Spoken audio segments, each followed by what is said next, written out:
नमस्कार दोस्तों। तो बांग्लादेश के लिए आज सबसे महत्वपूर्ण दिन है। मैंने पहले ही बोला था कि 12 फरवरी को बांग्लादेश का चुनाव जो है वो होना है और ये चुनाव बहुत सारी चीज़ें डिसाइड करेगा। सबसे पहली चीज़ तो ये चुनाव ये डिसाइड करेगा कि बांग्लादेश में डेमोक्रेसी आएगी कि नहीं आएगी। बिकॉज अभी तक अगर आप देखो बांग्लादेश के अंदर जो ये इंटरिम गवर्नमेंट जिस तरीके से चलाई गई है यूनुस द्वारा, बहुत ही खराब स्थिति बांग्लादेश की हुई। तो सबसे पहली चीज़ की क्या डेमोक्रेसी वहाँ पर आएगी। दूसरी सबसे इंपॉर्टेंट बात, ये बांग्लादेश का इलेक्शन जो तय करने वाला था वो ये तय करने वाला है कि पाकिस्तान का इस रीजन में बांग्लादेश में कितना इन्फ्लुएंस होगा, बे ऑफ बंगाल कितना शांत होगा, चाइना कितना ज़्यादा इसमें अपना इन्फ्लुएंस बांग्लादेश में रखेगा, और यूएस फाइनली क्या इस रीजन में पूरी तरीके से ख़त्म हो जाएगा या यूएस कुछ भी मतलब ज़मीन तलाश पाएगा बांग्लादेश में। ये सारी चीज़ें बांग्लादेश के इलेक्शन से डिसाइड होनी है। सबसे बड़ी चीज़ जो इस बांग्लादेश के इलेक्शन से डिसाइड होनी है वो ये है कि भारत की इंटरनल सिक्योरिटी का रुख अब किस तरफ होगा। अगर तो बांग्लादेश में डेमोक्रेटिक गवर्नमेंट बनती है, सब शांति से हो पाता है, तो भारत के लिए भी एक थोड़ी सी ये ठीक बात होगी, सांस लेने वाली बात होगी। चलो कम से कम एक डेमोक्रेटिक गवर्नमेंट बन गई, एक ढंग की गवर्नमेंट बन गई, तो आतंकवादी और फिर जो इलीगल इमिग्रेंट्स हैं उनका बार बार भारत में आना, ये सारी सिचुएशंस, ये सारे चैलेंजेस थोड़े कम होंगे। पूरी तरीके से ख़त्म तो नहीं होंगे लेकिन थोड़े कम होंगे। लेकिन अगर यहाँ पर फिर वही स्थिति रही और जो स्थिति अभी हमने पिछले एक डेढ़ साल में देखी है, तो बांग्लादेश फिर तो पूरी तरीके से बर्बाद हो जाएगा और इसका बहुत बड़ा चैलेंज भारत और बाकी के देशों के ऊपर पड़ेगा। बांग्लादेश के इलेक्शन में जैसी उम्मीदें थी, जैसा बहुत सारे क्लेम्स किए जा रहे थे, क्लेम्स ये थे कि बहुत ही शांति से ये इलेक्शंस कराए जाएंगे, इतना बड़ा इलेक्शन है, इतने सारे रजिस्टर्ड वोटर्स हैं और पूरी जो इलेक्शन कमीशन है वो बहुत शांति से ये पूरे इलेक्शंस को कराएगी। एकदम उसके विपरीत मामला चल रहा है। एक वीडियो सामने आया, आप इस वीडियो को प्ले करके देख सकते हैं। ये बहुत सारे बांग्लादेश के इलेक्शन से रिलेटेड वीडियो जो हैं वो आपको ट्विटर पर मिल जाएंगे। इसको हम अभी यहाँ पर यूट्यूब गाइडलाइंस की वजह से प्ले नहीं कर सकते। इसको आप प्ले करोगे, साफ साफ यहाँ पर एक व्यक्ति इस चीज़ को कह रहा है कि भाई ओवरनाइट बैलेट्स छापे गए हैं। पूरे पोलिंग स्टेशन पे देखोगे आपको एक व्यक्ति यहाँ पर दिखाई नहीं देगा। इलेक्शन हो ही नहीं रहा है, ये इलेक्शन कह ही नहीं सकते, इसको टेक ओवर कह लो आप। ये इलेक्शन है नहीं, ये टेक ओवर हो रहा है। और ये टेक ओवर कौन कर रहा है? ये जमात के लोग इसको टेक ओवर कर रहे हैं। इसमें इलेक्शन की कहीं पर कोई बात ही नहीं हो रही है। यहाँ पर आपको इस पोलिंग स्टेशन पर जितने देर में ये वीडियो बना रहे हैं एक भी व्यक्ति आपको नज़र नहीं आएगा वोट देता हुआ। मतलब नॉर्मल लोग जो हैं वो अपने घरों से बाहर ही नहीं निकल रहे हैं वोट देने, क्योंकि उनको पता है कि मारपीट होगी, आगजनी होगी, दंगे होंगे, बहुत माहौल जो है बांग्लादेश में ख़राब है। उसी तरीके का तनावपूर्ण माहौल बना दिया गया है कि नॉर्मल इंसान जाकर के वोट ही ना कर पाए। ये कहानी जो है ये ढाका 6 कॉन्स्टिट्यूंसी की है। जो जुबली स्कूल है, जो जुबली स्कूल एंड कॉलेज है, वहाँ पे पोलिंग सेंटर था, वहाँ पर एकदम बिल्कुल एक भी वोटर नज़र नहीं आया। और ये साफ साफ नज़र आता है किस तरीके से ये टेक ओवर किया जा रहा है इलेक्शन के नाम पर। एकदम कोई वोटर नहीं, कोई ट्रांसपेरेंसी नहीं।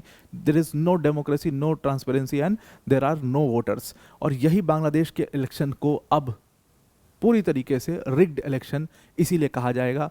और जब ये कहा जाएगा तो फिर आ जाएंगे लोग बोलने कि नहीं बिल्कुल अच्छे से शांतिपूर्ण इलेक्शन हुआ। साफ साफ इस वीडियो में आप देख सकते हो, एकदम बिल्कुल वेरीफाइड वीडियो है। कई सारे एजेंसीज ने, बीबीसी ने भी इस वीडियो को छापा है। बीबीसी ने भी इसके ऊपर लिखा है कि बहुत ही ख़राब वोटर टर्नआउट है और लोगों को डर के मारे घर से लोग निकल नहीं रहे हैं और इसलिए इसको आप इलेक्शन कह ही नहीं सकते। इलेक्शन वो होता है जहाँ पर लोग जो है मत करते हैं, बट यहाँ पर तो सरकार ही खुद मत कर रही है, खुद बैलेट छाप रही है।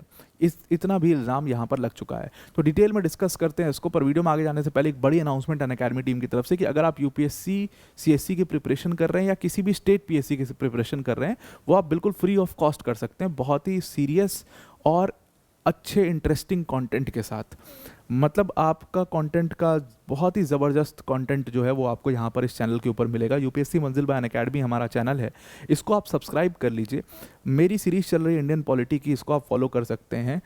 इंडियन एंशंट इंडियन हिस्ट्री की सीरीज़ चल रही है, मॉडर्न हिस्ट्री की सीरीज़ चल रही है, और भी सारे सब्जेक्ट्स यहीं पर कवर कराए जाएंगे, इकॉनमी जैसे और भी सब्जेक्ट्स यहाँ पर कवर कराए जाएंगे। इसको आप ज़रूर से ज़रूर सब्सक्राइब कर लीजिए इस चैनल को। यहाँ से आपको एक नया और एकदम गजब का कंटेंट यहाँ पर मिलेगा जिससे आप एग्जाम के लिए अपने पूरे प्रिपेयर हो जाएंगे। तो now coming back to the topic, तो सबसे पहले एक सीट का मैंने आपको दिखा दिया। ढाका 6 कॉन्स्टिट्यूंसी का ये हालात था जहाँ पर एक भी व्यक्ति आपको जुबली स्कूल एंड कॉलेज जो पोलिंग सेंटर था वहाँ पर दिखाई नहीं दे रहा वोट देता हुआ। सिर्फ वोट को छापा जा रहा है और ज़बरदस्ती जो है वोट किया जा रहा है वहाँ पर। एक उसी तरीके की स्थिति जो है वो दूसरी कॉन्स्टिट्यूंसी की है और यहाँ पर तो एकदम मतलब स्थिति और भी ख़राब है। बरूना 1 कॉन्स्टिट्यूंसी जो है वहाँ पर सीधा सीधा एक वीडियो जो है आया सामने, जिसमें आप वीडियो को प्ले करोगे साफ आप देख सकते हो कि जो पोलिंग प्रिसाइडिंग ऑफिसर है उसने ब्लैंक रिजल्ट शीट के ऊपर साइन कर रखा है। प्रिसाइडिंग ऑफिसर ने ब्लैंक रिजल्ट शीट के ऊपर साइन कर रखा है, साफ उसमें आप देख सकते हो। अब आप बताइए कि यहाँ पर क्या अब इसका आप कर सकते हैं, इसमें क्या वोट करेंगे। और इसीलिए ये एलिगेशंस, हालांकि अभी अथॉरिटीज़ ने इसके ऊपर कुछ बोला नहीं है, अब अथॉरिटीज़ इसके ऊपर बोलेंगे भी क्या। अब ब्लैंक रिजल्ट शीट के ऊपर आपके प्रिसाइडिंग ऑफिसर ने साइन कर रखा है, इसमें और बोलने के लिए कुछ बचता भी नहीं है और साफ साफ वो वीडियो में नज़र भी आ रहा है। और फर्स्ट पोस्ट ने, एनडीटीवी वर्ल्ड ने, मतलब जितना, इवन जो ढाका की न्यूज़ एजेंसीज हैं उन्होंने भी इस बरूना 1 कॉन्स्टिट्यूएंसी की जो गड़बड़ी है उसको उजागर किया है, वो भी उसके ऊपर बात कर रहे हैं। यहाँ तक कि वो भी ये बोल रहे हैं कि भाई ये तो हद ही हो गई, मतलब सारी चीज़ें ठीक थी एक तरफ थी, लेकिन ये तो तुमने हद ही कर दी कि बिल्कुल इलेक्शन के नाम पे तो मजाक चल रहा है यहाँ पर बांग्लादेश के अंदर। और ये होना भी था, बहुत सारे एक्सपर्ट्स ने, बहुत सारे लोगों ने बोला था कि क्योंकि जमात इलेक्शन लड़ रहा है इस बार, वो पीसफुली इस इलेक्शन को होने ही नहीं दे सकते हैं, वो पूरी तरीके से सिलेक्शन को रिग करेंगे, पूरी तरीके से सिलेक्शन को रिग करेंगे और जो उनकी सीट्स हैं वहाँ पर बल्कि शांति से ये इलेक्शन हो जाएंगे। अब एक बहुत बड़ा सवाल था, क्योंकि जमात इलेक्शन लड़ रहा था, प्रोटेस्ट से निकली हुई एक पार्टी इलेक्शन लड़ रही थी, तो सबसे बड़ा सवाल ये था कि भाई जो यूथ है उसका कितना टर्नआउट है, क्योंकि हमने देखा था बांग्लादेश के प्रोटेस्ट में यूथ का बहुत बड़ा रोल था। भाई वहाँ सारा काम जो है आगे पूरा फ्रंट पर यूथ रहे, जितने मरे लड़के बेचारे सारे जो है यंग एज के लड़के वहाँ पर मारे गए, जितना जंगा हुआ उसमें नुकसान उनका हुआ, मतलब एक यूथ की जो टर्नआउट था वो बहुत बड़ा चीज़ इस पूरे इलेक्शन में है। और अगर वो एक जगह पर अगर वो खूब वोट करते हैं तो वो बांग्लादेश के इलेक्शन को डिसाइड करता है। यूथ का जो टर्नआउट है वो बहुत ज़बरदस्त दिखा है इस बांग्लादेश के इलेक्शन में, मतलब डेली स्टार ने रिपोर्ट किया कि बहुत ज़्यादा बड़े मात्रा में ये पूरा यूथ जो है वो अपने अपने पोलिंग सेंटर्स पर टर्नआउट उनका देखा जा रहा है और ये बहुत अग्रेसिव है, ये काफ़ी वोकल है और काफ़ी अग्रेसिव है। काफ़ी वोकल और काफ़ी अग्रेसिव होने का मतलब यहाँ पर है कि बीएनपी के लिए बहुत ज़्यादा इसका मतलब ज़मीन बचेगी नहीं, क्योंकि ये यूथ अगर बाहर निकलेगा, सारे एक्सपर्ट्स ने कहा था ये जा कर के वोट करेगा उस पार्टी को जो प्रोटेस्ट से निकली हुई पार्टी है, उस पार्टी, उस स्टूडेंट लीडर को जो भारत के खिलाफ बात करेगा, जो इस्लामिस्ट थॉट फॉलो करेगा, ये पूरा जो अग्रेसिव और वोकल यूथ है वो जा करके उनको वोट करेगा। तो बीएनपी के लिए बहुत ज़्यादा कुछ इसमें बचेगा नहीं, ऐसा उनका कहना था। अच्छा, एक और चीज़ बड़ी इंटरेस्टिंग इस इलेक्शन में नोटिस की गई है कि पहली बार जमात इस्लामी ने अपनी इमेज को थोड़ा ठीक करने के लिए एक हिंदू कैंडिडेट को टिकट दिया है और बड़ी मजबूती से चुनाव लड़ रहे हैं। इनका नाम कृष्णा नंदी है, जमात इस्लामी के खुलना 1 कॉन्स्टिट्यूएंसी से इनको टिकट है और ये बड़ी मजबूती से कृष्णा नंदी वहाँ पर चुनाव लड़ रहे हैं। कहा जा रहा है कि अच्छे वोट भी हैं, हो सकता है कि ये जीत भी सकते हैं उस चुनाव को। सबसे बड़ा सवाल इस पूरे इलेक्शन में ये था बांग्लादेश के कि भाई जो हार्टलैंड था, अवामी लीग का हार्टलैंड गोपालगंज, जो होम डिस्ट्रिक्ट था शेख मुजीबुर रहमान का, फिर उनकी बेटी शेख हसीना का होम डिस्ट्रिक्ट था और वो अवामी लीग का हार्टलैंड बोला जाता था, मतलब एक किला था जिसको किसी ने फतह नहीं कर पाया गोपालगंज का। तो वहाँ पर स्थिति क्या है, क्योंकि ये एक बहुत बड़ी मैसेजिंग के तौर पर इस सीट को देखा जाएगा, इनको किसी भी तरीके से वहाँ पर हाई वोटर टर्नआउट दिखाना था। मतलब इन्होंने अंदाजा से बता दिया था कि भाई 50% वोटर टर्नआउट होगा, मिलियंस ऑफ वोटर्स यहाँ पर रजिस्टर्ड हैं, 50% यहाँ पर वोटर टर्नआउट होगा, इनके प्रिसाइडिंग ऑफिसर्स और इनके जो भी इलेक्शन कमिश्नर वगैरह थे इन लोगों ने बोला था।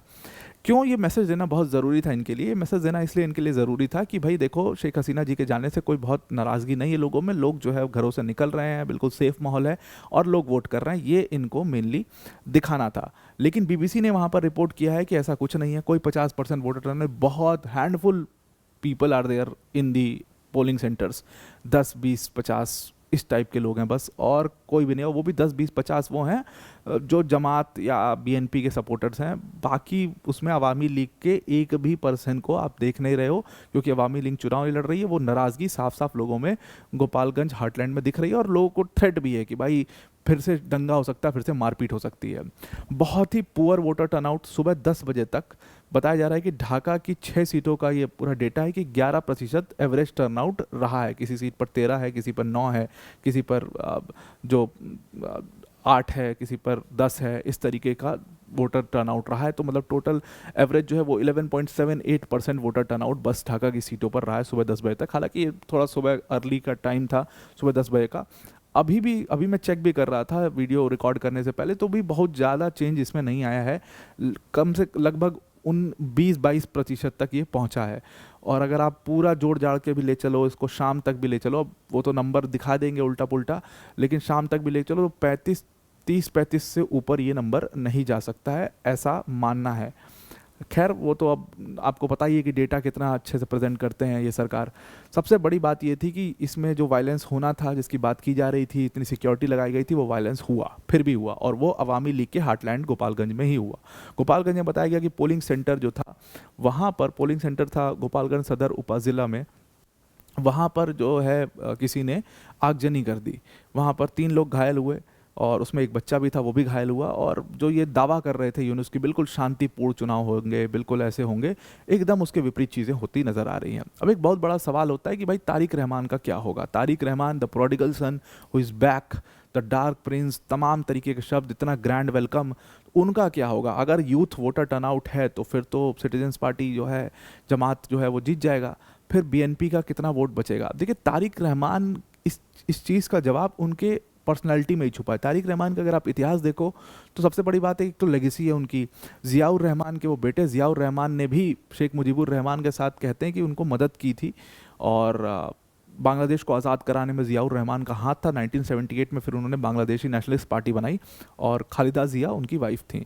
तो खालिदा ज़िया जो है वो 3 बार की प्राइम मिनिस्टर, उनके बेटे हैं तारिक रहमान। कहते हैं कि जब शेख हसीना जी की खालिदा ज़िया जी की सरकार थी 2001 से 2006 तक, तो इनको डार्क प्रिंस बोला जाता था तारिक रहमान को। तारिक रहमान कहते थे कि एक अपना पैरेलल पीएमओ चलाते थे।